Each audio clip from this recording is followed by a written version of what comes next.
And welcome back, ladies and gentlemen, to the grand finals of the spring playoffs. It is Gambit 1-0 up against Fnatic. Of course, this is a best of 5, so many games to go. We hopefully we'll have all 5 as well, because it would be fantastic to see these two #1 and #2 seeds over the whole season going back and forth and slugging it out, as it were. Especially if it's 4 more games like the one we just seen. Yes. You know, you heard Crepo talking about it, how... Well, I'd like to see it a little bit closer than what we just saw. Well, it was pretty good, to be honest. It was back and forth. Fnatic fell off towards the end, but, you know, for the first 30 minutes, it was very even. And it was something that, you know, Pekio and Kenan was trading equal kills with the Z. That should practically never happen. Yeah. He did need a turret to do it, though. Let's be very fair. Many stuns on turrets. Exactly. But you know what? The point is, Fnatic figured they had a counter to Z. They let that slide through, and they tried it out. It didn't work. For this matchup, they picked Job in the 4th first, yes, and they allowed Zach and Zed over. I do not expect to see the same. Either they will pick or ban it, or, you know, well, ban it or pick it. I think the days of Jarvan being the main pick now have officially been numbered after seeing Diamond Procs on Zach. Of course, we've already seen Soaz on Zach as well, so Zach seems to be a favor of both of these teams. Of course, you can get yourselves over to lolesports.com and tell us exactly what you guys think. Currently, that stands at, I think it's just shy of 52% for Fnatic and now 48% for Gambit. So the swing's starting to come back in for Gambit here after that first game. So originally it was 55 to 45. Remember, you can still vote matches. That's all you're going to click on the top right on LOL Esports. We'll see if that continues to swing as these games go on. First game of the series, it was a purple or /red side victory. So, you know, it's something we've talked about here. We've been training over in North America. There was a lot of red side victories to start off the quarterfinals. And, you know, we'll see if the numbers balance out, because that's definitely what I'd like to see. But what do you do? If you are Fnatic now, you've tried something new in the very first game of the series. I wonder if they're not going to fall back to something more traditional that they're a little bit more comfortable with for this particular comp. Well, the picks and bans are underway, and Leona and Thresh being the first two, so supports N-Rated and Edward both being targeted. And, you know, that's officially, you know, that's a credit to them, basically. The fact that the supports are the first bans. So you guys are that good on these champions that we have to focus ban them outside of going for the mid laners. And of course, they're game-changing champions as well. Yes. You know, they're not simply sustaining, helpy champions. They're absolutely imperative, and they can make or break team fights. We do see from Gambit, though, they've banned out exactly the same 3 champions that they did in the previous game. Slightly different order, but it's the same, champs removed. Very clear that the fact that they don't want Twisted Fate, they don't want to be Pekade, that's for sure. Nasa's also being taken away there, and they don't want to let that dog through. So Shen also banned. Is it going to be Zach? Are they going to allow Zed through with Zach? C? Zed. Zach is the one that's banned out. So Kale is still there. Elise. Now let's see if they're gonna. Let's see if they want to lock in Zed. We know Pekka and Soaz can both play them. We've seen the likes of a Zed and a Kassadin combo before. We didn't see in the previous game. I don't think it really would have fitted anyway. And it's a number of champions that are very hotly contested. Well, we do see the fact that Garian instant locked straight Elise. Kind of didn't work out for him in the lane phase. Rumble did counter him pretty well, but he came back towards the end there. And we do see Cyanide once again on Jarvan the 4th. He's happy with that jungle champion. Of course, this time he's not going to be up against Zach, but that does leave many champions open. Varus, of course, was first selected as well by Fnatic in the last game. Let's see whether they're going to go with that one. So as discussing this with his team right now. And there's something else that we've seen from Pekka in recent weeks that he's played very well was Ari. It's a champion that not really going to match up against Zed relatively well, but can go, you know, do well against other types of champions. And he plays her very aggressive, very assassin heavy, builds the DFG, the death cap, things like that. With the Zed being locked in, we're not 100% sure if that's going to be for Soaz or for Peke. They had the ability to swap it around, Lord. And we forgot Kha'Zix was not banned. Yep, that one had to sneak through, and it is Alex Ich, the pentakill man on Kha'Zix. So see whether he can have a repeat performance like he did against Evil Geniuses, I believe it was or is it SK? It was EG, wasn't it? It was Evil Geniuses, it was EG, yeah. Jumping him on that bottom lane in a turret, and that was an insta-lock. There wasn't even a moment's hesitation there from Alex. He is the look of focus right now. Really looking to get into this matchup. If it is going to be the likes of Kha'Zix versus Zed in the mid lane, those early levels are going to be so crucial and so important, because whoever gets that additional damage down first is going to win out the lane. Of course, Genja getting on towards that misfortune. We do see a potential Caitlyn coming out. Caitlyn used to be a favorite for a long time and just sort of fell away, really. Nobody really wanted to take her anymore. Yellowstar, not quite sure, though. Switching a Vayne, of course, a champion that Doublelift runs so heavily in CLG North America. Well, I don't really need to say North America anymore because there's no CLG EU anymore. Yep. It is going to be Varus, though, once again for him, and it's going to be Lulu as the support for N-Rated. So the swap out from Vayne over to somebody like Varus, who's a little bit safer than a Vayne, is because there's an Elise and a Kha'Zix in there. Yeah. And they are both just going to jump on you. An Insect and a Spider are just going to nom down that Demon Hunter. So they decided to swap it out for Varus, going to go for that traditional lane. You've got the now Save Me in the form of Wild Growth from Lulu. So that's another comfort pickup. We've seen N-Rated learning Lulu a lot in the past, and it'll work well with anybody. You can use it defensively or aggressively. Throw it on your Zed, throw it on your Jarvan. You have multiple knockups in the slow aura as well once it's been cast. So, final pick, and it will be... Where will it be? Will it be the jungler? It will be a Mumu. Wow, we're going to have Curse of the Sad bullet time right here with a little bit of a crescendo mixed in. Been a little while since we've seen a Curse of the Sad bullet time, and I've always had mixed feelings about Gambit and Curse of the Sad bullet time because Diamondprox is an aggressive jungler. He likes to go in, he likes to play gank-heavy type of playstyles, and yes, you can do that with a Mumu, but he's not quite that type of jungler. He's a little bit more utility-heavy. You've got, again, the sort of press-R composition coming out of Gambit. The one thing that all of this does signal is time for Alex to get the reset. If you get in there, get a crescendo, and just get one kill, immediately he's going to be hop, skipping, and jumping across, trying to set himself up for another pentakill. I wouldn't be surprised to see something like an Orianna or a Kayle coming out for Fnatic to try and defend against this, or maybe some form of, interrupt that they can try get down onto Misfortune.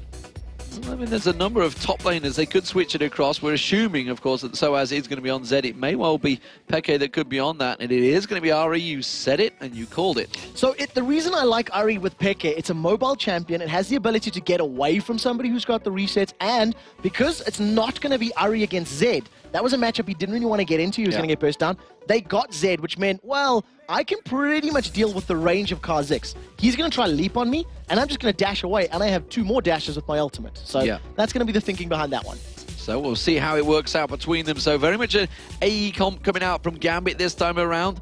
Sort of a return, effectively, to something they tried in Intel Extreme Masters Katowice that backfired pretty heavily because they tried it against the Koreans. But, of course, with Kha'Zix as that added flavor, maybe that's going to work out for them. Meanwhile, we do see Fnatic with fairly similar team that they've had before. This is something they've kind of run quite successfully before, and I'm expecting to see Peke and Soaz grouping together and trying to really bully out Darien once again. Definitely, and they can do the same to Alex as well. Both champions being very, very mobile, both having such great assassination potential and great damage, so we may see them trying to go for those roaming ganks, try to lock people down. One thing about both of these comps, get caught and you're dead. Like, there's no margin for error. You've got a little bit of safety here. You can use the Curse of the Sad Mummy defensively. You can use Crescendo defensively. So can you with Wild Growth. But with the amount of damage and coordinated control from these teams, if you are out of position by a millimeter, you will get caught and you will go down very, very quickly. So Fnatic up against it right now. They are coming into this one. Will it go 2-0 or will they be able to pull it square and go 1-1? Soaz their MVP of yesterday against Evil Geniuses played fantastic. Can he make a return visit to those performances, or can they shut down Diamondprox? He's been the man. They've tried to shut down Darien. Didn't really work. I mean, they got the kills on him, but came back with a vengeance. And of course, we saw that flubbery, blubbery Diamondprox jumping around. The first time we've seen it in the jungle here in the European LCS, and immediately it pulled a ban. Yeah, what a performance that was. It took a little while for him to get to that point because his first initial ultimates were not that impressive. Let's not beat around the bush. But once we got past the 20-minute mark and he had his Sunfire Cape completed, had that Haunting Guys built in there, all of a sudden the numbers were just mental. It was dropping their HP bars by 1/3 with each engage. This time around, he doesn't have that same potential. A Mumu, unless you build him AP, is not going to be shredding HP bars. And a 5-man Fnatic are roaming towards this middle lane. A very good ward from Alex will just spot them crossing the bush. And we'll see whether or not Fnatic can set something up here. Well, Darien spots them out, so he knows the entire team are potentially around here. They have got that ward, of course, in the middle, so they're definitely going to see them now. They know that Soaz and Peke are there. Ping's going everywhere, and they're saying, well, Edward, you should be able to go and put a ward up here, and that's exactly what he's done. Covered off, giving them vision towards that blue buff. Fnatic have no idea that that's happened. They only seen one member of Gambit in that particular exchange, but Gambit with the earlier ward and the earlier positioning meant that they were able to pretty much counterplay that. They didn't misstep, they didn't give away any early kills. For this game, we do see lane shenanigans. Fnatic are deciding to send their duo lane top to face off against Darian and Elise. Interesting switch around, because Yellowstar did so well in that last lineup in that bottom lane with the help of N-Rated. N-Rated was landing all of those roots, getting those grasping roots down, and they were winning out the lane quite heavily, quite successfully with that 20+ CS advantage that they gained over the time. But it looks like Fnatic, they want to try and bully down Darian, so it's going to be a 2v1, as you mentioned, against Elise this time around. And it means it's, of course, going to be Zed in a 2v1 in that bottom lane. That's going to be a tricky lane. It's going to be a very difficult lane, but both Zed and Elise have the ability to CS from range. Elise is going to have that sustain in her spider form with the little spiderlings to get some HP back under the turret. And of course, because Zed is energy-based, he's just going to spam those shurikens out all day long. So that is going to play into his favor. What I would, I'm not going to be surprised to see the likes of Cyanide and Peke roaming to this bottom lane a lot. Having Soaz there, plus damage and CC from, an Ari or a Jarvan, will be easy kills into a Sona and a Misfortune. So wait for 6, and then I expect him to roam. Yeah, we're also going to see Alex having to dodge out from those charms a fair bit, but with the poke comes straight away, and Edward loses a good chunk of his health early on there. Of course, there is a red pot for Soaz here, so he's going to continue to get the poke down, double up this time around from Genja to just force Soaz back and give him something to chew on. So we'll see how that lane continues at the moment. He's just being sitting all the way back, playing extremely defensively. Edward is using a fair amount of mana and taking a little bit of poke and some damage there, but he's going to be able to heal that back up. We've seen him going out of mana in the previous matchup, and so is again, that's just showing energy-based. He can get all that poke, and it is for free. So we've seen SK Gaming picking up first blood. No, it was Evil Genius is actually picking up first blood, I believe, on the bottom lane with like a 2v1 gank, this kind of setup, and Hercubot was playing that particular matchup. This time around, it's Cyanide on Jarvan, and we'll see if he can get in range. Instead, it looks like he's going to back away. So a slow start here. He's still lingering around there. Soaz is very close by, and he's spending a lot of time, Cyanide, in this tri-bush to see if he can go in. He's really seeing whether anyone else is going to dive in towards him, and instead he's just going to come in, hold off that lane for a little bit longer. So Fnatic plan to do this one and just keep that lane, that tower alive, really, a little bit longer. So the pressure is here. They really want to get Yellowstar and N-Rated to take this turret down as quick as possible. Yeah, that's the truth. And they want to swap those lanes then as well and just try to hold off their objectives. And seeing this early lane pressure, it's something that we see either teams trying to starve their opponents or to get that map control. And Gambit, they're a team of objectives. Genja does get knocked up, but actually Cyanide comes off worse for wear in that particular trade. In the mid lane, though, Diamondprox is coming in, the charm and the bandage. What a great bandage toss from long range on Peke there, just dodging out of the charm. But you can see Peke straight away turning down, pouring a lot of damage back on towards Diamondprox. Flash was burned, so Peke has been, he's blown that summoner spell. He is about to hit level 6 in about a level and a half, so a couple more waves and he'll have that mobility, which will play into his favor. But first bandage toss out, and it hits. So if Diamondprox keeps that up, it's obviously going to mean guaranteed Curse of the Sad Mummies. Yeah, Red Pot was also used by Alex, so he really wanted to get that kill. Didn't quite work out for him. Meanwhile, Darian is holding off this bottom turret, this top turret, sorry. And he is going to go back, actually. So Diamondprox not going to come and help him out here. So I think they may well be accepting their fate. No, cancels the back and just holds off the wave for a little bit longer. And now Diamond coming up. So clearly conversation between the team is saying, we should be able to hold this one. I think if you just come up and give me a little bit of help, we should clear the waves. And it's pretty normal as well. They share the experience in the gold. Darian takes so much damage. Had to force the flash straight out there.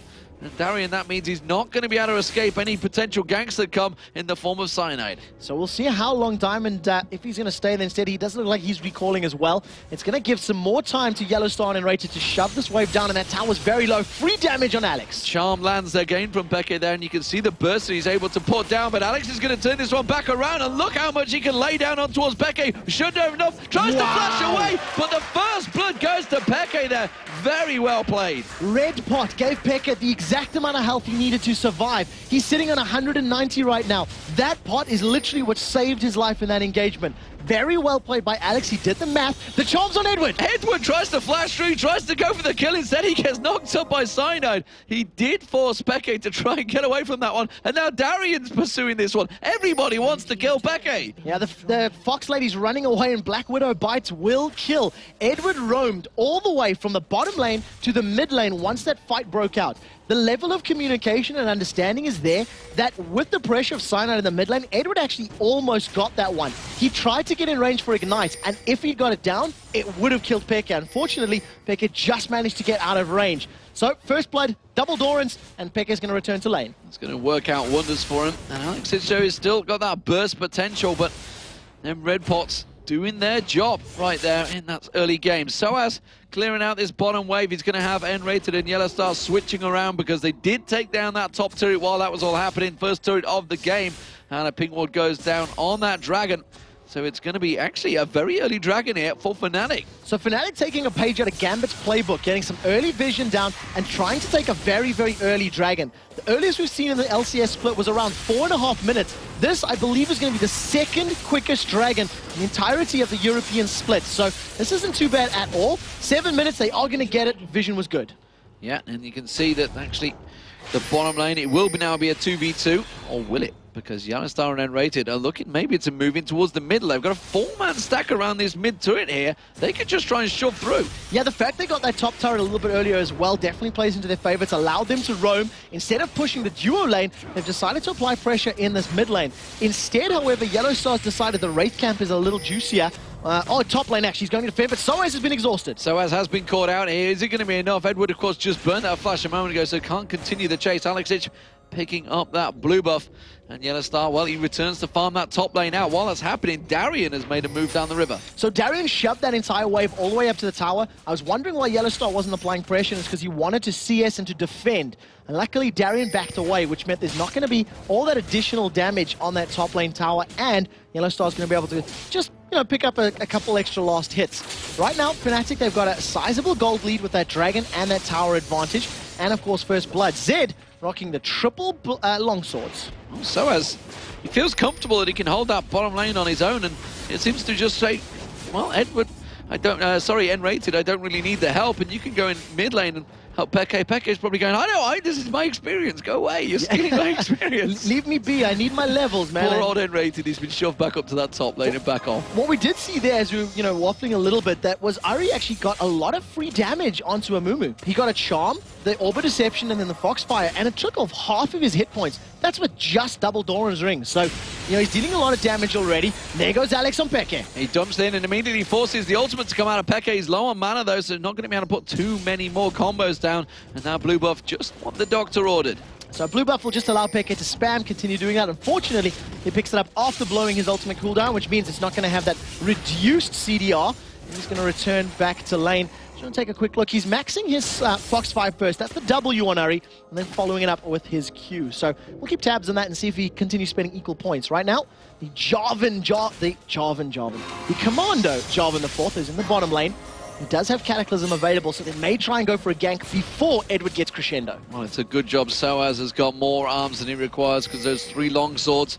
They're going to be pulling the damage down, and they're going to dive for it. Edward, they're going to jump into. Cataclysm comes out. They're going to dive on towards him. They do use the death mark. Is it going to be enough to pop him out? I don't think it will. The Ignite's not going to finish him off, but Alex Ich is going to go down. It's Peke that picks up that kill along with the rest of Fnatic. They're shoving down the mid lane. So well played there. They use the Chain of Corruption to lock Alex down in the mid lane. They pick up that kill, and we do have a very brief pause right now. Lag is the cause for this one. And I'll see what Soaz is going to be upgrading those longswords to. Obviously, we anticipate it to be a Brutalizer and a Vamp Scepter, but we'll see how he decides to play it. They were a bit aggressive in that bottom lane, using the Cataclysm without getting the knock-up. Yeah, I did wonder why Soaz didn't go leaping straight in alongside Cyanide, and he just, he could have got in towards that Cataclysm, but he just couldn't do it. No. Simply could not do it. And, well, we'll see what that cause was. Of course, they're going to look straight at the computer and check out any settings. Of course, this is the issue with esports. We do use computers. Problems can happen. I believe they cause more problems than they solve, is the general consensus when it comes to computers. We would not have this entire sport, everything that's happening right now, everything that we're doing would not happen without computers. I'm just hating on IT problems. IT problems. Joe's busy saying, yeah, you take that, Trevor, you take that. I'm pretty sure those were the words that he just said. I'm cleaning it up. I'm making politically correct. Politically correct Joe Miller right there. So 2-0 right now is Fnatic. They have that advantage. They are shoving down the mid lane. So despite the fact, obviously, Soaz didn't get the kill down the bottom there, They have taken the mid turret, and there's a 3-man push still going. And honestly, they could potentially take down this inner turret. That's definitely a possibility. There's no one from Gambit that can get there quickly enough. So, and with all the amount of resources that are locked up in this bottom lane for Fnatic, for Gambit rather, it'll take a long time for them to get there. We are just getting that it's lag issues is the problem right now. So as is just resetting his PC and his connection. So we should have this resolved very, very quickly. But Fnatic looking very good in the early game, early stages of the second match. As it stands, though, Gambit, they have got the lead in this series, 1-0, but they are 2-0 down, and it's 2.1k as well, gold. So red side working out for Fnatic this time around and trying to react very well to the pretty much one-sided performance towards the end of their game. They started off so strong, both teams, it was very close for a long period of time. In fact, there was a 2,000 gold advantage, but it was all just that one little bit of chaotic action in the first game where Gambit swung it and they pulled a 4,000 gold swing, quickly putting it 2,000 in their favor. And since then, it's the classic. Once you give Gambit the advantage, you will never get it back. Yeah, exactly. You cannot afford to make mistakes, and it's a similar situation for Fnatic. If Gambit do make a misstep or a misplay, they will capitalize on it, and this is something that we see and it's demonstrated in this really high level of play. One thing I do want to touch on that Fnatic did really well this game was a 6.5-minute Dragon. And I believe that, game 1, week 1, all those weeks ago, we've seen the Flash Udia picking up at about 4.5 minutes. And I don't think we've seen an earlier one between that time frame, between 4.5, 6.5. So, it's a good play from Fnatic, realizing, hey, we're on the red side. We've got a little bit easier access to it, in the river, especially with the lanes, etc. Go for it. Let's push it out. I do believe we had a 6-minute Dragon yesterday. I have to check my thoughts. Or maybe EG Wolves. I think it was 8-minute Dragon. It was EG Wolves, I'm pretty sure. I do recall an 8-minute Dragon yesterday. But yeah, the point is we're getting these really early objectives, and it's very, very good. So, it's great to see these teams taking somewhat risky plays, if you can call that. Dragon's pretty strong at that level. So as is just logging in, so he'll be rejoining the game shortly, hopefully. You can see N-Rated there, taking his time. Hello, N-Rated, you can hear me. I know you can now. You've just taken your headset off. He's having an admin in there, right in front of the camera. Yeah, so just chatting to the admins and discussing the problems that's going on. It was, in fact, so I was saying he couldn't move, and Rated explaining that it's disconnection. So, yeah, we are having a reboot at the moment. This is a PC-related problem for those that are watching. This is not a server or an internet issue. So please do not panic. We will have this matter resolved ASAP. Don't panic, Mr. Mannering. This is a situation, it's an interesting situation that the teams have find themselves in. You can see Gambit, they're not talking. They are sat in silence, as they should be, per the rules. But just looking across towards lolesports.com, remember you can get over and vote on there right now, and it is pretty much even right now. I don't think it gets more even than this right now. No. 50% of the vote in favor of Fnatic to 50% of the vote in favor of Gambit. Now, it started off the day 55-45. After the loss in game 1, it is now swung even. And with Fnatic in the lead, are people going to change their minds and now vote back for Fnatic? The Fnatic fans will come back out and go, no, we got to vote. We got to get on there. There's a lot of fans out there, and Gambit are actually one of those teams that have built a lot of fans over the time.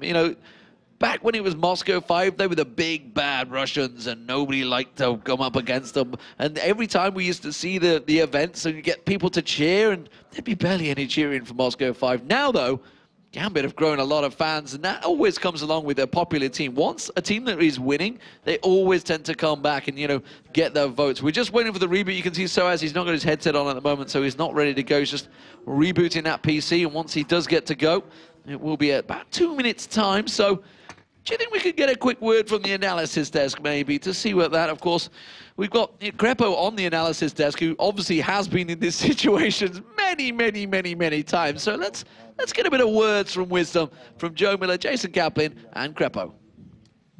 Well, at least wisdom from Crepo, that's for sure. Talk us through the game that we've seen so far. I mean, we're pretty early in, but we've already seen some cool stuff happen, a Dragon amongst them. Yeah, we can talk a lot about what happened earlier. I just want to put out that Fnatic's, taking control of this game. They did everything right. So they had a Lulu lane against the Soda MF on blue. Soda MF on blue, you're probably not going to win that. So they play Lulu Varus. So they decide to lane swap. At least is worse at a lane swap than Zed is, in my opinion at least.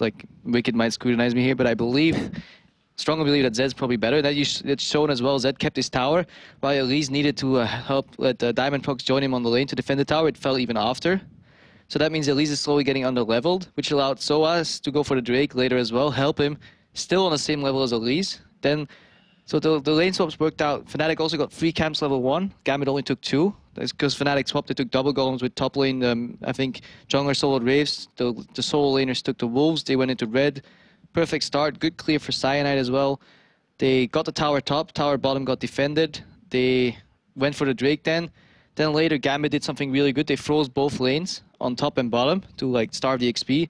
But you know Fnatic, and they just read that. They read that far enough in front. They backed off, group to mid, pressured Alex, killed him there. I think they're chunking the tower right now. Yeah, they're taking it down right now. I think right at the very moment they're chunking it. So Fnatic's in full control. They will have 2 towers up then, and then they'll rotate later back to bottom, and they'll take the last tower. Next Drake comes up, they'll take that one again. Probably contesting the buffs in the jungle. So they're in full control. They're already 2,000 gold up, and Gambit's behind, but they have the AoE comp though, so they can always swing it back. And you mentioned while we were talking about this that in Season 2, this was like a big thing in terms of the whole change of Season 2 to 3 was the whole freezing lanes and what to do, how do you react to that? And can you kind of tell us about how it was in Season 2 and then what caused that change? Well, my impression of Season 2 was whenever you froze a lane, people would awkwardly try and get XP and then get chunked. And then perfect example is I played against the Graves once in solo queue. He got frozen. And the freeze was so close to breaking, but he kept buckshotting for 2 creeps every time. He got those 2 creeps, but he put all the other 4 creeps low. So he kept freezing himself over and over and over. In the end, he was 40 CS behind just because people didn't understand, like, how is this lane going to evolve in the next 2 minutes? But I believe that the game just restarted, so I think we're going back to the caster desk. Yeah, let's get back over and get the game underway.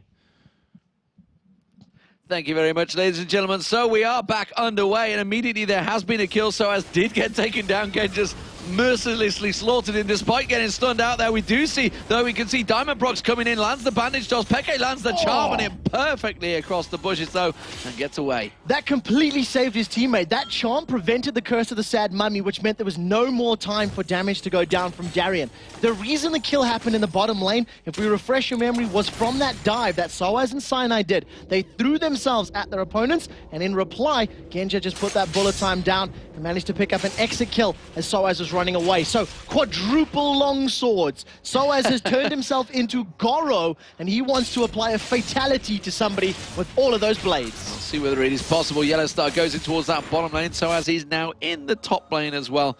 And he has gone some distance away in terms of CS. Of course, didn't manage to get that kill early on. The fact that he did just die as well means it's actually quite a big advantage for Darien, but he is clearing out that free wave in the top, and we'll see whether he manages to repel and get all that damage back on there. So Genja, meanwhile, though, down in this bottom lane now, we've seen these AD carry and AD support up against the bottom lane, and there is a number of junglers all heading down there. So take a look at this. The Sad Mummy has snuck himself into the bush. The pink water's there, so they know that he hasn't been spotted.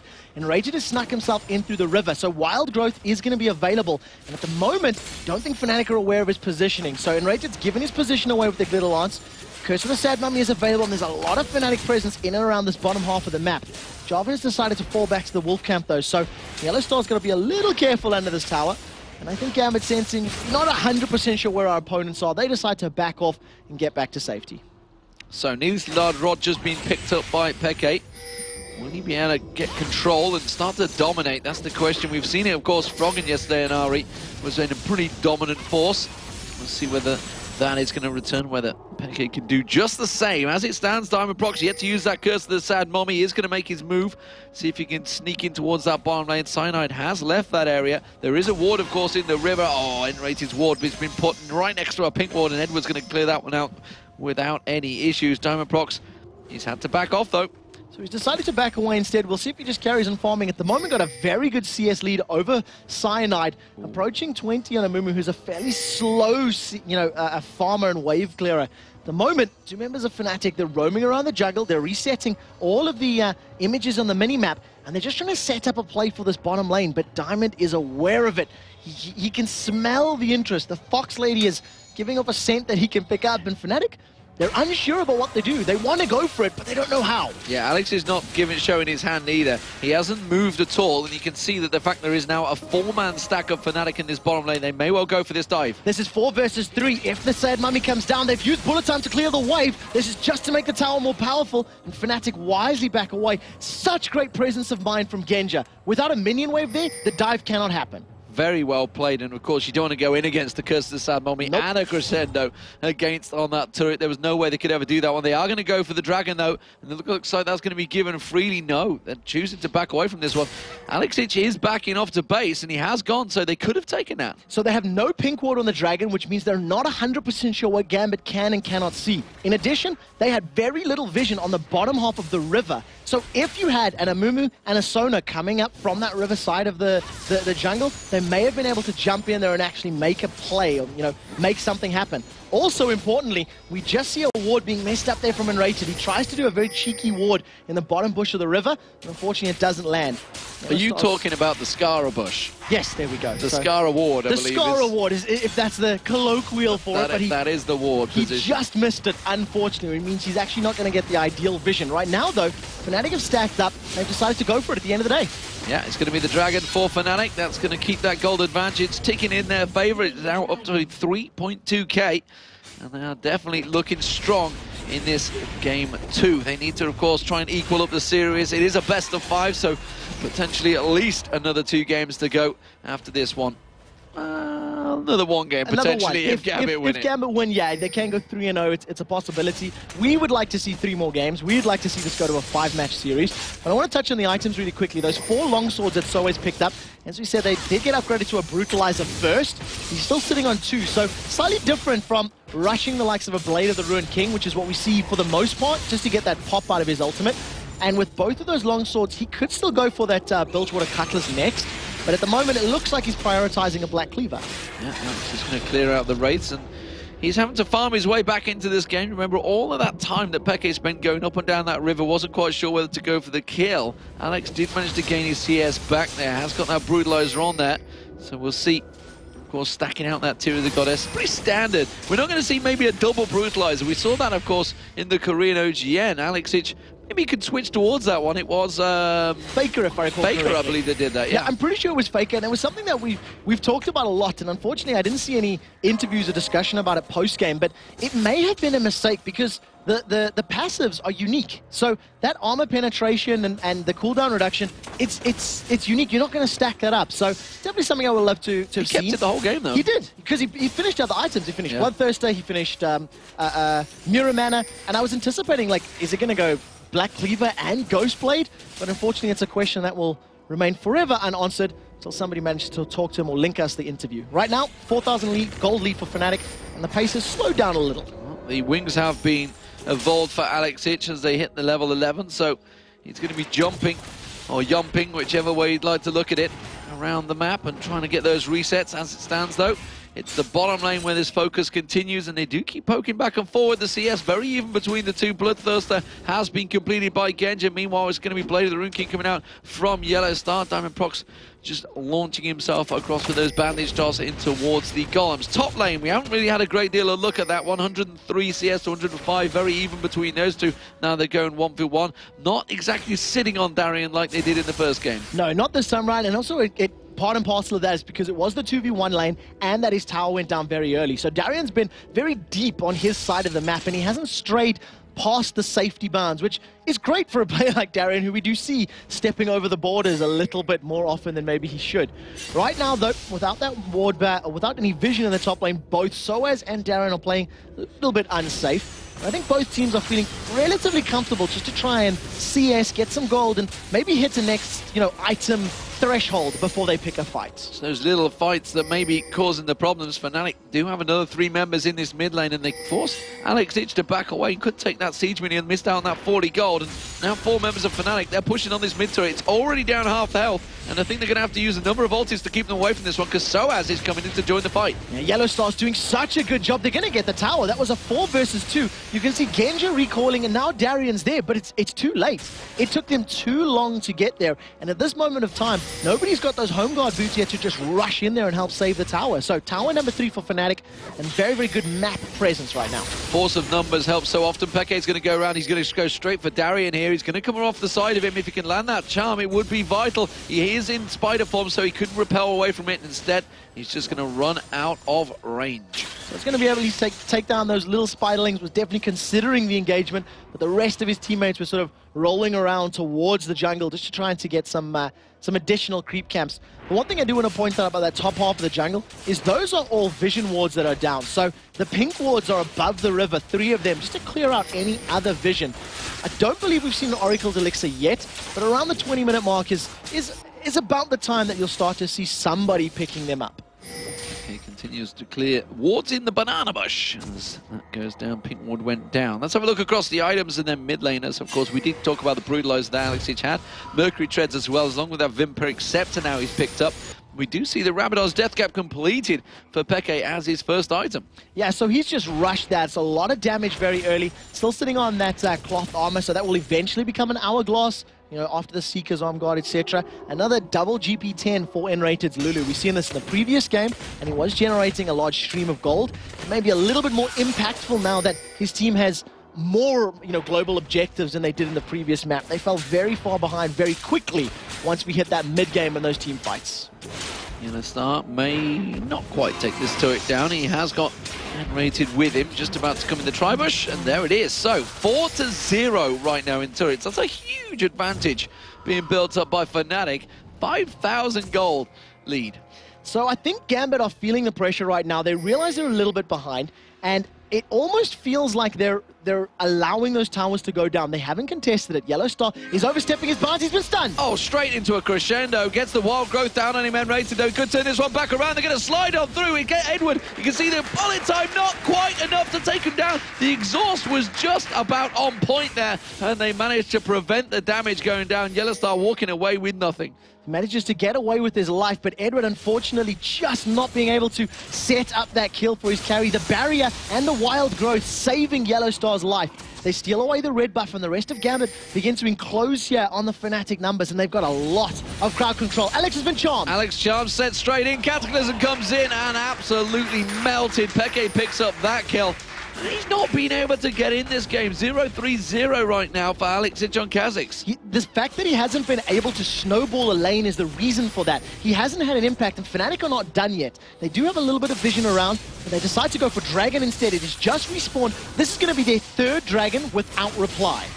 And they're happy to just let 3 members take it. Yellowstar still pushing that mid lane. We do see Diamond and possibly Darian maybe going to have a go at him, but down that bottom lane, Peke is continuing to keep the lane shoved. So he's farming up very, very well, and the pick of Ari into Kha'Zix there's a lot of benefits to it that we've already touched on. It has the range, has the ability to charm, has the ability to dash away multiple times. So for Kha'Zix, who needs to jump on you and instantly kill you, as long as you're playing relatively safely, that's not going to happen. You're not going to be low enough for that situation to occur, and that's why Peke is currently 3-0-0.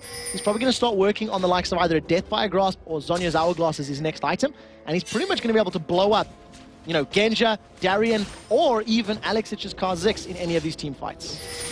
So the pace slows as Fnatic grind through the gears and start picking up every advantage they can gain, and right now that's a 7,000 gold lead. That is a pretty big chunk at 21 minutes into this game.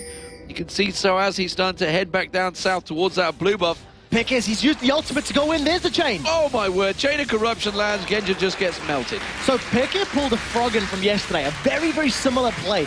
Using the first dash of the ultimate to just save time, cuts across the wall, and if there were any wards, it would avoid that vision. And then just using the follow-up abilities to land the charm. So very, very good play out of both Yellowstar and Peke. Gonna allow them to apply a little bit of damage on this tower, but look at Gambit. There's 3 members trying to set in here, and they know that the chain and the dashes are not available for the 2 Fnatic members. It was the max range Chain of Corruption really that impressed me the most there. Yellowstar managing to land that. So many times we see those skill shots get whiffed, and when they do land, they look oh so sexy right now. Sexy lol happening right on your screens, and Raiden, he wants to get in that board. He knows there's a ward in there. He desperately wants to get near it with that Oracle, but he's like, nah, I can't risk this one. That's also the first Oracle of the game that we have seen thus far. We tend to see supports picking it up. Around about the 20-minute mark is about the standard, and or if your team is ahead, you want to maintain that lead, taking away vision. Something that Fnatic have invested a lot into is their wards. Look how many wards across that bait. That green and whole pink area. Keep looking at that minimap every few minutes, guys, and look how many pink wards have been put down for Fnatic. At any given time, there's between 2 and 4 on the map. So remember that they do have a 7,000 gold lead, but a couple of thousand of that at least has been invested in vision, and as long as they do not make any mistakes with this, they're going to maintain this gold lead and this, advantage in the next 10 or so minutes. Well, Diamond Procs on Amumu, still yet to impress, if I'm honest. Has obviously got the farm advantage over his compatriot in the jungle, Cyanide, but frankly, that Curse the Sad Mommy, I don't remember when it's actually been used yet. I do not think he's used a single ultimate after 23 minutes of gameplay, and he's landed multiple bandage tosses. The opportunities have been there, he just simply hasn't committed the ability. It has a very high cooldown, it is rank 2 right now, and at the moment, it's 110 seconds, and if it's down, it's just go time for Fnatic. If they use it, that doesn't sit anything. But Enrated has been caught out. Enrated has been caught out, but not really the damage that Alex Inch was looking towards there, and Enrated just shrugged it off with his own little shield. Yeah, you've got to be very honest. With the shield and the fact he's got that Ruby Sightstone and another Ruby Crystal, he's got a fair amount of HP, sitting close to 2,000 for a support before his shield goes on. So, well played. Looks like he's trying to set something, maybe just clear this ward. I don't think they're going to go in from behind. Yellow Pete could put some damage down to Darian, but with that Warden's Mail, it'll take a while to kill him. It's actually drawn all of Gambit up there, and well, we may be seeing Soaz and Peke doing their usual assassin self and getting in towards Diamond Procs. You can see Soaz, he's heading around the backside, and Diamond, he's got to be careful that he doesn't get picked off here. Soaz is ready and waiting in that jungle. So we'll see if he can make anything happen, has the death mark, has the active. They may find an Edward, and he's going to go down with an Oracle. Soaz is going to do nothing and completely break my heart. Completely break your heart, but breaking a couple of Fnatic members' hearts as well. Right though, Yellow Star, he's going to get caught out. The jump comes out this time from Alex. It's the Wild Growth turns it around, but finally, Alex will pick up a kill. He gets the reset, jumps across, Darian follows, and it's going to be another kill given across. Alex Inch with a double. That's what he needed, but Fnatic have got the tower in the bottom lane. They managed to force away the jungler and duo lane of Gambit. That looked like a recall bait, which I don't think they're going to fall for. They lose 2 for a tower, but the problem is both of those kills going to Alex. He hasn't had the greatest of games thus far, and that may be just the boost that he needs to get back into this one. Red buff being delayed so Genja can go and pick it up. So unfortunately this sit and wait is not working out. The sit and waiting on top of a ward as well. So although that ward has just timed out, they do still know they're there. Red buff actually did get picked up by Diamond. They didn't give it to Genja. There is great vision in the bottom lane, yeah, and I feel that Diamonds took that away just to prevent it being stolen. He didn't want it to go to his enemy. You see all of the vision here from Gambit. They're well aware that their jungle's safe, and both Soaz and Peke were trying to pick up a kill, which is something we've seen them do over and over and over again with Assassins, and they don't have vision in the jungle, so they're actually very overextended here. Peke is being surrounded. The bandage toss! My word, what a bandage toss there, and Peke having to use that ultimate to try and dash away. Oh, the charm on Edward is fantastic as well. The flash crescendo could have come out. Alex Inch is going to try and jump through. Does manage to get the hit on Peke, but the tower is there to save his life, and Peke, well, that charm very much saved his life. Yeah, it was a charming play out of Xpeke to save his life, prevent the flash crescendo, and that was the key. Landing that on Edward meant he wasn't going to get stun locked, but he burned his ultimate and he burned his flash. It was just an instant get out of there. Gambit have grouped up as 3 in the mid lane, positioning themselves towards Baron, most likely just to get vision control here. And for a moment I thought they were going to try and pick up a tower, but they're running a little scared. They don't want to pick and engage. That's not going to go their way. This is an 8,000 gold difference right here as well, remember Gambit, but they may well smell a bit of an advantage gain just here. See whether they can turn it into an advantage of their own. Dragon is up, and Gambit are ready to fight for this one. So they have the ability to deal a lot of damage very quickly, especially if they land their ultimates together. The Sad Mummy plus Crescendo is a team fight winning combo, but they do need to get multiple members, and maybe the Dragon Pit's the right place to do it. Fnatic have got timing on this one. They don't have the best vision, so at the moment Gambit with the advantage because they're a little bit more informed, and you can see that by the way they're positioning themselves. Diamond is going to look for that bandage toss and then just throw himself in.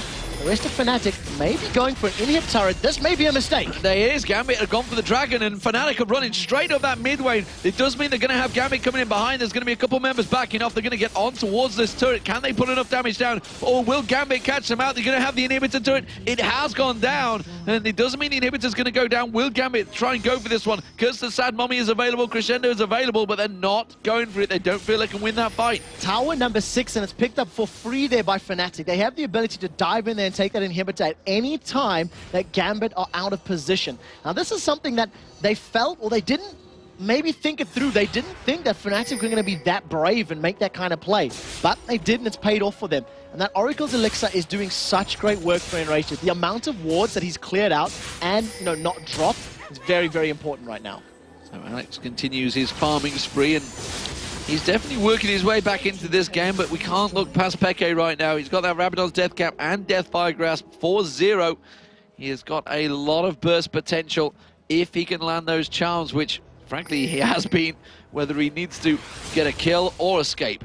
Yeah, he uses it both aggressively and defensively, and what I do like about the items, take a look at Darien. He's gone for the Haunting Guys early in the Sorcerer's Boots, relies on the base numbers of Elise, and then picked up a Frozen Heart and a Sightstone. So he's got that additional HP and all of the wards. For a moment, we thought Gambit were going to try rush a Baron, but I don't feel like they have enough damage to take that quickly enough and safely enough. So instead, they have decided to back away, and there's Genja being caught out. Yellow Star thought he's being clever, does launch the Chain of Corruption. Genja's the one that takes the damage, but it's Gambit that are all over them. And now you can see they're going to try and react to this one. Peke dashing up towards them, and it is going to be Diamondprox that may well get pursued, but remember that middle inhibitor, it is exposed. They could try and go in there, and this is ex-Peke. They're going to interrupt it. Edward's been caught. Oh, he flashes away, and he does get taken down. So has assassinated Edward very well there. Now they're going to slide in. Alex Inch has been caught. The exhaust goes down. Genja's been caught. So as he's doing work right now, picks up the double kill and just walks away without being touched. Darien is low as well. Peke's going to dive in for this one. He repels away but drops straight back on towards Peke and then just dies. Yeah, manages to land him, and Peke's little auto-firing missiles just land on him and crush the spider. This means that Fnatic are getting at the top, inner turret down. Gonna fall back, pick up Baron. This is a 3-for-0 exchange, and it just comes down because of the wards. They had vision in the jungle, which allowed Soaz to jump over the wall, and a questionable recall from Edward. He didn't need to recall there in the middle of the jungle. He could have fallen back a little bit, to a safer position. He's got boots of mobility. He could have done that. So a very good play from Fnatic, using that vision to their advantage. And it's like we said a few minutes ago, as long as they don't make misplays and they maintain that vision advantage, they're going to hold the lead. Well, there's a couple of thousand gold for pretty much every member, but look at that. And rated to Edward, 4,000 gold nearly. Actually, it's 3, a lie. But 4 sounds better. 4 does sound better, and it will be 4 soon enough, I imagine. Those double GP10s and 7 towers and 3 dragons and a Baron are obviously all attesting to that. That's something I'd like to hear from Crepo as well when we get to the analysis desk, because he was doing similar to what Edward does. He doesn't go for that GP10 items, whereas N-Rated did yesterday. And he's doing it now as well. And right now, the fact that he's just completed that Locket of the Iron Solaria means that now he is ahead in terms of items. Doesn't have his boots of mobility just yet, but the longer this game goes, in theory, the better it is. But it's a risky play, I feel. If you don't, if you give up early kills like Fnatic did in the previous game, you don't have as much ability or as much impact in this team fight. So we'll see how this does come to pass. Black Cleaver was completed for Alex, so that's going to help him be able to kill people more when he does get involved in these fights. But outside of catching Fnatic out, he hasn't had much presence, if any. Yeah, there's a 4-man Fnatic that just went in for Captain Fantastic. That is Peke to join them. Just gone back to Bison his Hourglass. It's going to be, it's going to be a Guardian Angel for Peke. So that's an interesting pickup. Going to go straight for the survivability or the regen. Going to rely on, of course, coming back to life, having his cooldowns available, and then just using all the mobility of his ultimate back and forth. So it's definitely not what we expected. It differs from his traditional build. And, why not? When you're 5-0-0 and you're farming well and you're complete control of the map, maintain that lead by having a 6 versus 5 team fight. Indeed, and doesn't give them a bit of an end to a killing spree either, which would be a lot of gold, but it is going to be Fnatic shoving in the mid. And the other side of that as well, you're no longer a target for Deathmark, so it immediately puts pressure on everyone else. Fnatic, with this very big advantage with Baron on, they group up as 5, they take off half of the inhibitor's hit points. They have vision control, they have Baron, they have team fight. Like, if they decided to pick a fight, they would probably win. And it's just a matter of when do they go in. Well, we've not once seen a straight-up 5v5 fight yet. So all of that AE damage, obviously Fnatic want to avoid it. That's the main thing. But now, actually, they may be that far behind that it may not work regardless. It's definitely something that's a possibility. If they do get locked down for long enough by that curse and that crescendo, it can play to their favor. But look at this minion wave on the bottom lane. The moment Alex shows his face, Fnatic can say, thank you very much. We'll take this inhibitor. Use that tail of arrows to zone out the slow. Once inhibitor goes down, one more hit. No, they're actually going to back away. Running a little scared, waiting for some minions. Come on! There we go, finally. After a prolonged siege, they get it. And right now, that's just going to give them complete map dominance for the next couple of minutes. Map control is indeed theirs. They're going to back away and now start pushing that bottom wave that is going to come in there. So they didn't want to go toe-to-toe for a fight on an open inhibitor, so I don't expect them to do that on a defended inhibitor turret. This siege is going to take a prolonged time as well, because look at the top lane for Fnatic. It is pushing very, very heavily. So with that, in mind, Fnatic are going to be happy to just sit here, siege away. Dragon has just respawned, so they may decide to fall back and take that objective, but as long as there's a big wave up top, I imagine the siege will be on. It's either going to be a charm that's going to signal a team fight, or Gambit just becoming restless and diving in. Yeah, we do see Diamond Prox ready and waiting. Could be the first curse of the sad mommy of the game if he ever lands it, or if he even uses it. You talked about it in the opening picks and bans. Gambit have got a complete team of R. That's all they had to press, but as yet, Fnatic are not letting them use that key. Yeah, we'll have to ask them if this composition is really, works for them. It's not something that I feel has worked for them in the past, and every time I see a Mumu being played by Diamond, I'm going to be honest and say I'm almost always disappointed. It's not something that stands out. They have landed the charm onto Edward, and is this the fight? There's the chain of corruption. Edward does get the crescendo out just as he dies, and Diamond again still yet to use that ultimate because he couldn't quite find a clean engage there. And now Alex Ich uses those voice spikes. Peke goes for it, dives in towards Alex Ich, straight back out with his ultimate, but they have managed to force Gambit away, and now it's a 4-on-5. Cyanide caught out there. Now we see Curse of the Sad Mummy. Now we see the bullet time. They do take down Cyanide. The repel comes out from Darian, but he's only going to drop back in there. Alex Ich could drop cleanup duty. Has he got enough? No. Dodges away from Soaz, but he's going to continue pursuing, but you can't get on him. That Glitter Lance lands once again, and look at this. Fnatic are coming back at them. Yeah, it's because of the massive wave in the top lane. It's what we said all those minutes ago. As long as those creeps continue pushing, Fnatic will keep the siege on. Knight is down, but I don't think it's going to be enough to kill him. Soaz just goes down to the tower. Goes down to the turret. That gives Alex the reset. Comes in, gets another one. Gan jumps away. Oh, and he just survives as well. Gets the double kill. The repel comes out. Peke's going to get caught. The Guardian Angel, no, he survives. And Rated going to go down to the Spider. Can they catch on towards Peke? Can they pop that Guardian Angel? He should be able to get away safely. If repel comes off cooldown, Darian may be able to get in range. Is going to try dash, but cannot. Might jump over to the Dragon, actually, as it is available. So overall, it worked out obviously better for Gambit in terms of the team fight, but the Curse of the Sad Mummy went down, and there was no crescendo on top of it. That is what they needed to guarantee a whitewash. Fnatic just stayed way too long. They were all very, very low, and they should have backed away, happy with the result. Yeah, they still didn't actually get the inhibitor turret. They took it pretty low, though. But that is going to be Baron wiped away from everyone. They had already lost it. You can see it's going to be back up in a minute.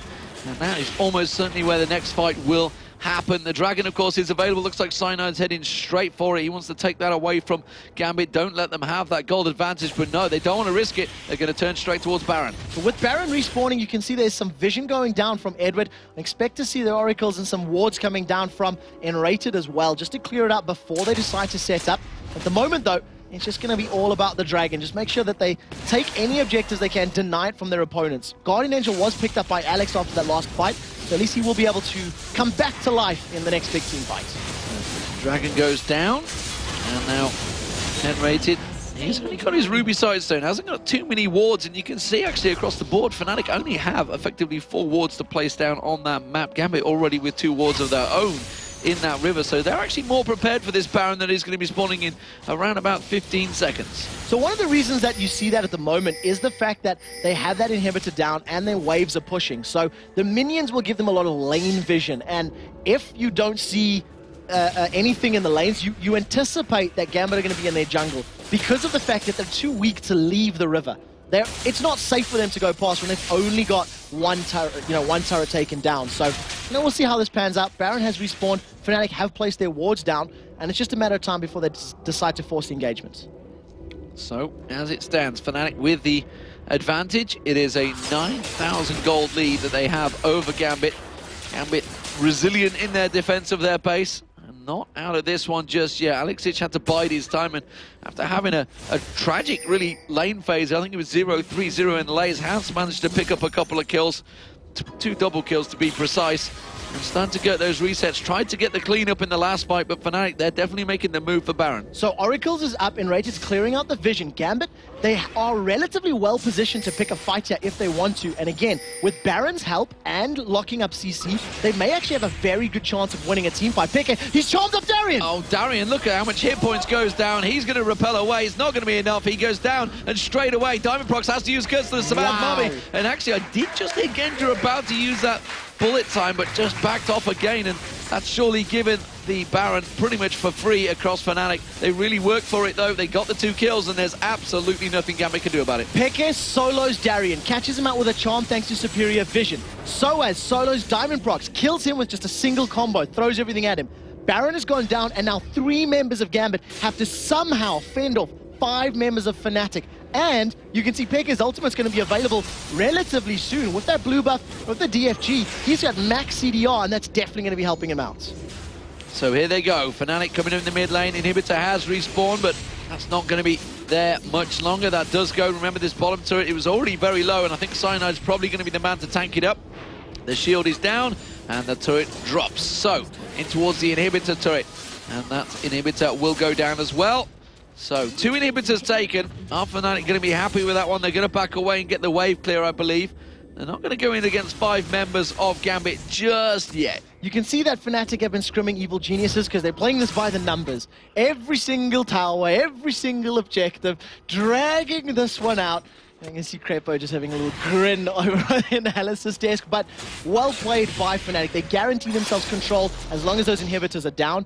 Expect them to spend some of the money that they've just earned from those kills and then stop pushing down the top lane. Also take note, Soaz still hasn't bought tier 2 boots, nor has Cyanide.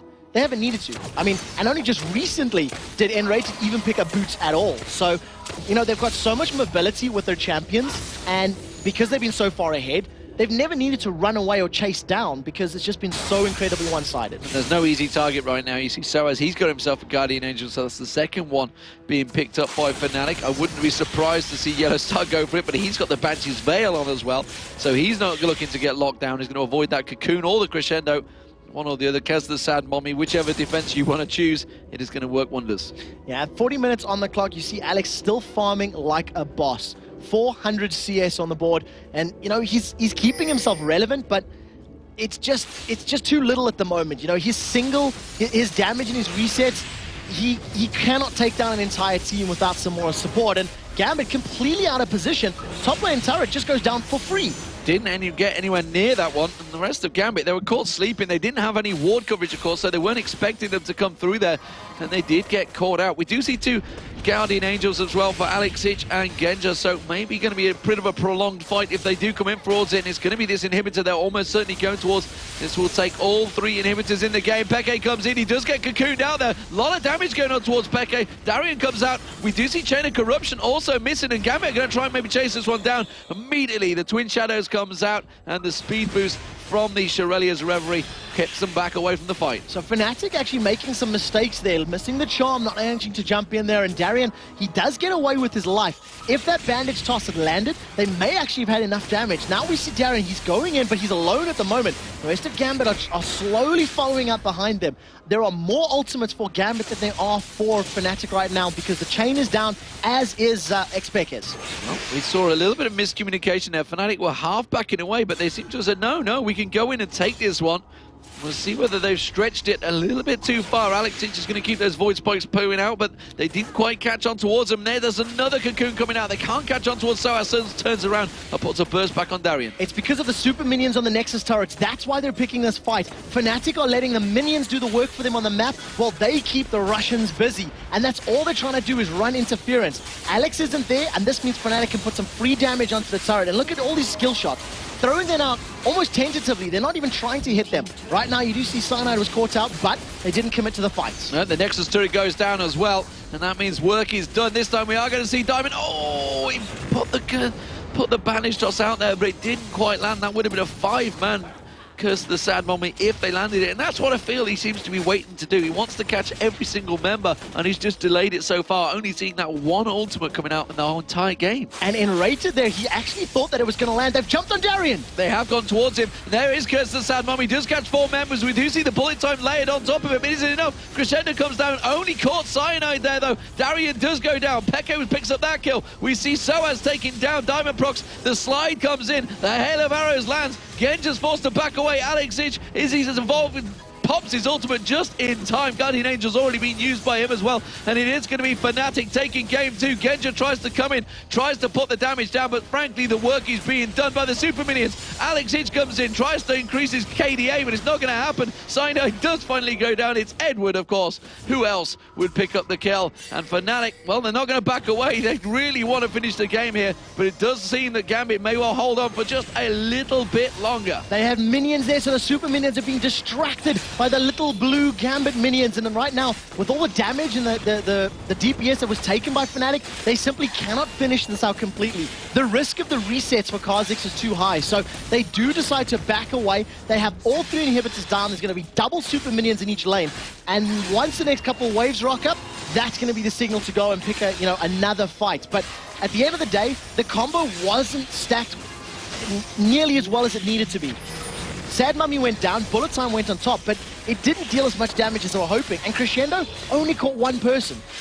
And they do have the middle inhibitor respawning. The bottom one will spawn soon if they can hold them off, that is. Baron will be back up in 1 minute 20. Let's see whether Fnatic just simply wait it out, pick up that Baron, play it by the numbers. And honestly, there's absolutely no reason why they should rush this one. We've seen teams, only very, very few, make this mistake before and actually let the opposition back into it. Remember, those double super minions that were coming in is going to give a lot of gold to Gambit. Yeah, that's the truth. And it's such a minute possibility, but it is possible for them to come back. But Fnatic would definitely need to make some very big misplays, lose a team fight like 5-0 or something, and allow Gambit to push out and push back. At the moment, though, this is the definition of a slow grind. This is the definition of a game where Fnatic have been in control from the first blood that Peke picked up in mid, and they simply have not allowed Gambit to get back into it. And to be very fair, Gambit have not made plays this game either. They've looked for opportunities, but it's not the same aggressive team fighting Gambit that we've seen from the previous game. I think this game has proven that Diamond Prox is just a mere mortal man, not a god in the jungle. Because we're definitely not being the key point of focus in this game, for sure. And it is going to be, of course, the Baron being picked up by Fnatic. They're going to take that for free. There's not a great deal that Gambit can do because they're just desperately fending off the swarm that is coming in towards their base. And we have that says chuckle roll, doesn't it? From everybody on Fnatic. Happily enjoying this game, I think. It's safe to say 1-1 almost certainly will be the score, which means we could have another couple of games to go in this best of 5. Yeah, so this is going to be the 3rd Baron of the game picked up for Fnatic. They're going to be able to now wait for these minions to make it to the inhibitors again, and they'll be pushing this one down. So, you know what? Fnatic are very strong. They can win any team fight they need to, but they're waiting for the charm to land. Until a charm lands, they're not overstepping their bounds, and they're really playing this one by the numbers, playing this very safe. And look, let's be honest, it's the playoffs, it's the grand final. There's $25,000, the difference between first and second, and the pride of being the overall winner of this split. So they're not taking more chances than they need to. Grouped up as 5 on this inhib. There is no GA for Alex's Kha'Zix, so keep that in mind. It's 1 GA to the 2 that Fnatic have up and available, and the siege is on. Diamond with a brilliant spot on as well, so he wants to do some damage with that Curse of the Sad Moment. We'll see whether he lands it or whether Fnatic can manage to just shove their way through that front door. The charm didn't quite land, Soaz dives in. Crescendo completely misses, and there's going to be Chain of Corruption. Bullet Time does land it, find his target as well though, and then Alex Ich goes jumping in. He's going to get focused down and drop there. Cataclysm comes in, catches Genja and Edward in towards his grasp, and now the repel. Where's Darian going to lump towards? It's going to be Yellowstar picking up the kill. Darian is trying to get away from this one. Genja's going to go down. Guardian Angel will pop, but it doesn't matter. The Nexus is exposed, and they just simply want to pick up kills and take the game. Fnatic take down Gambit. It is going to be 1-1 in the series. Great way to bounce back after that first game defeat. They took control, they grabbed the reins, and they never let go. Very well played. We're going to pass over to the analysis desk, of course. It is going to be Joe Miller and Jason Kaplan, joined by our special guest from Evil Geniuses, Crepo. Thanks a lot, guys. So another thrilling game there in game 2. 46 minutes and 50 seconds, if I can get my words out here. And let's start right at the beginning. It's a very good place to start, also, I've heard. In the early game, talk us through what happened there, your opinions on it. I think definitely the earlier parts of this game was the more exciting one and the better one. Fnatic just laned it perfectly. They put their 2v1s in the right position. We touched a little bit on that in the mid-game break during the pause, so I'm not going to repeat everything about that. Basically, they got the most favorable 2v1s, the favorable 1v2s, and if you saw the lineup, it was all about wave clear. Even N-Rated was maxing his Q on Lulu, the Glitter Lance, just clearing all those waves, while Gambit's was more of a cohesive team fight that would actually thrill on counter-engaging. If Fnatic, you could see that at the end of the game, even Fnatic was 10k ahead. When they went 5v5 into each other, Gambit would still win that because of the AoE, crescendo, bullet time, resets from Kha'Zix, void spikes, everything aligned. But Fnatic played it so perfect that they didn't allow that ever to happen, minus a few like getting caught. Yeah. So they just pushed all lanes and got all towers at 1.60 in towers, I believe. At the 12-minute mark, we saw those wards in the jungle of Gambit all the way to the front that you're like, what the hell is going on? But still, they were scared from Gambit because Gambit had such like good AoE comp. Is that why we didn't see the Curse of the Sad Mummy coming out so often? Because they were waiting for, you know, they're behind you, so they don't want to fight, but they're saving that to disengage. Well, Fnatic just had all the vision. They knew perfectly where Amumu was. Peke has a lot of mobility, like Zed jumps out, Jarvan can jump out, Peke can jump out on Ahri. Lulu can technically survive. I think he just wasn't given enough room to actually try it. Plus, if he uses it, he needs to sync it with either Crescendo or bullet time for maximum benefit, or with the Kha'Zix, and he did that maybe once, but Fnatic breaks the enemy teams apart, so their teamfight strength just completely disappears, and that's something they do very well in Season 3. Yes, you can have a good teamfight, but we'll just never let you have it. So while we're talking about, or you mentioned Lulu in there, let's talk a little bit about supports, because I heard you're a support player at some point. I don't know where I heard that, but it is true. Talk us through the different builds that we saw there, because N-Rated goes for a very different style to what Edward did and what you normally do. See, me and Edward generally build the same, I believe, like more of the Sidestone, Ruby Sidestone into Locket of the Air and Solari. Upgrade the boots a little earlier, early Oracles, while Chris, N-Rated, just likes to go for double GB10. I agree with the Philostone pickup this game because it's so good on Lulu. I don't agree with the Cage's Lucky pick though, because for 765 gold, I believe he could have just bought boots boots 1 and an Oracle. He could have saved some money on pink wards, upgraded his boots later, and just mobility cleared with his Oracle would have reduced the need for pink wards all over the map. And I think Fnatic, like mid to end game, they should have just forced the Baron a little earlier. They got caught trying to split push, but back then the power level of Gambit was rather high as well. But, I mean, you can critique on it, but it's his playstyle. In the end, they built it into, what did he build it Twin in? Shadows. Twin Shadows, yeah. So it worked in the end, but I don't think Cage's actually, I don't think he needed Twin Shadows in the fights, because everybody was on top of each other anyway, so slow was not going to matter. He didn't need to run around in the fights. He needed to clear a little bit more. So I think I would have done that, but other than that, his build was fine, his play was fine. He maxed Hex second, Polymorph, which is really good against Kha'Zix if he jumps in. It used to be even better because you could interrupt movement effects with the Polymorph, but they nerfed that, so you no longer can stop Jax from moving, Jarvan from moving. But when they arrive, they're still a critter, so it definitely works out. And towards the end of the game, there was a point where we saw a Baron up Fnatic, 5 members top head up towards the top, the top side and try to push into the base. And you were saying, you know, well, you were a little bit confused because if they waited like 1 minute later, since they had Super Minions pushing, it would have been a different game. Can you kind of explain why and what happened? Yeah, Trevor was touching on that, calling it like an EG style, or maybe Lee was. And it was like, yes, it's an EG style, but it was still a small mistake. Like, if you get 2 inhibs down and you push the third, why don't you just wait for those super minions to stream in the base and take... Because they tried it. They tried to push, got caught, went out of the pace, and they were like, there's still waves coming. Let's try it again with less ultis. If they would have just waited for the 2 super minions on bottom to push in, the third one in mid coming in, they would have all whack away on the Nexus turrets. The second somebody goes to defend that, you break up Gambit's teamfight comp again. If one person's missing, maybe Elise is the least important, but if 1 or 2 people have to go defend, the AoE comp just is null and void, and then you can just take their third inhib, base again, Nasher finish. Now, was the comp lost, or not the comp, the game lost, just depending on the compositions of both teams? Because, I mean, obviously Fnatic played a fantastic early game. Is that what snowballed him into the entire game, or is it just the whole... You know, Gambit wants to go for a head-on engage, and Fnatic, they just went for stronger lanes and had a different setup. I don't think we can call any player out for like underplay. Just Fnatic played it a little better. I think the key points were Diamond Prox defending the top tower, 2v2, but still losing the tower after. Then they froze both top and mid, which allowed Fnatic to just go all to mid lane, top and bot rather. Fnatic went all to mid lane, and then just killed the second tower, which then allowed Fnatic to rotate all the way to the bot lane, pressure the third tower, 3 towers for 0, meanwhile taking the 2 Drakes in between. And by then they had such a huge lead that Gambit couldn't do anything anymore. I think they could have maybe predicted the lane swap, said like, yeah, our Sona MF is so strong that I don't think Fnatic dares to lane against it, so we'll lane swap it, put Elise in a 1v1 against Zed. Maybe then could have been a different game, but I think some small team fights could have altered the outcome as well. So just a high-level game from both teams, with Fnatic being better this time. So what about moving into Game 3 then? Obviously, we saw the bans change a little bit that time around. Not from Gambit. They banned the same out once again with Leona, Twisted Fate, and Nasus. But Fnatic changed things. Thresh and Shen, same as the last game, but instead of the Kha'Zix ban this time around, they took out that Zac, which Diamond Prox ran perfectly in game number 1. I think Zac's going to be gone. Yeah?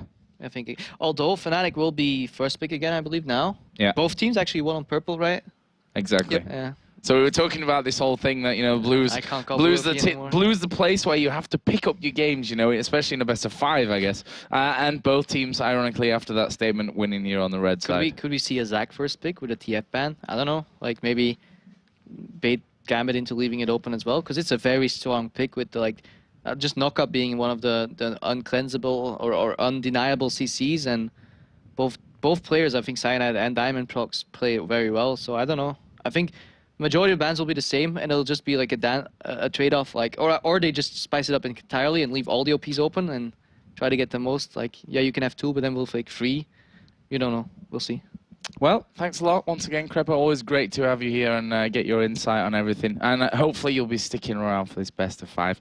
We're going to tie him up in case he does try to leave anyway. And you can be quiet already. We're going to go into another quick break here, but when we come back, we'll be here with game number 3 between Fnatic and Gambit. So, guys, don't go anywhere.